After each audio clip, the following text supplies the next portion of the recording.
Hey guys, it's a Chess Shark here, helping you improve your game fast. If you're new to my channel, I would love you to subscribe.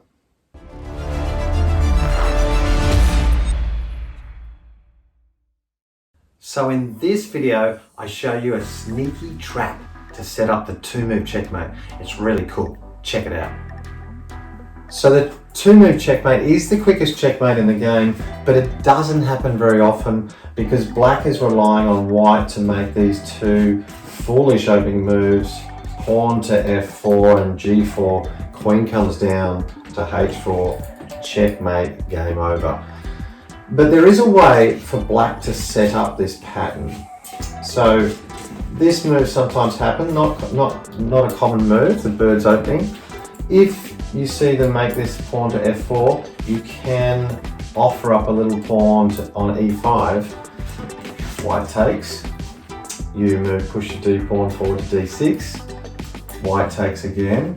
Now you've got options here to take with the c pawn or the bishop. You want to take with the bishop because this is a part of your sneaky plan, controlling this diagonal. Now white develops knight towards the center, and this is the big mistake because now you make the killer move. You come down with queenie, kabam, h4, check. Now there is only one way that white can stop that check. White has to block it, pushing pawn to g3, and now Phil's pretty happy. He says, oh, I'm going to take your little pawny and put you in check. And you're going, no, but you're crazy, Phil. What are you doing? The little pawn's there that can just take your queen. So pawny takes, he has to take. That's the only way the king can get out. And takes queen. And I don't care because look at my next move. Bishop to g3. And that is checkmate. Pretty cool, huh?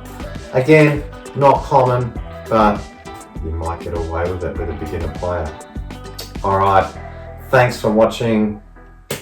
Hope you enjoyed this video. If you did, click the like button. And it's over from the Chess Shark. Keep on improving your game.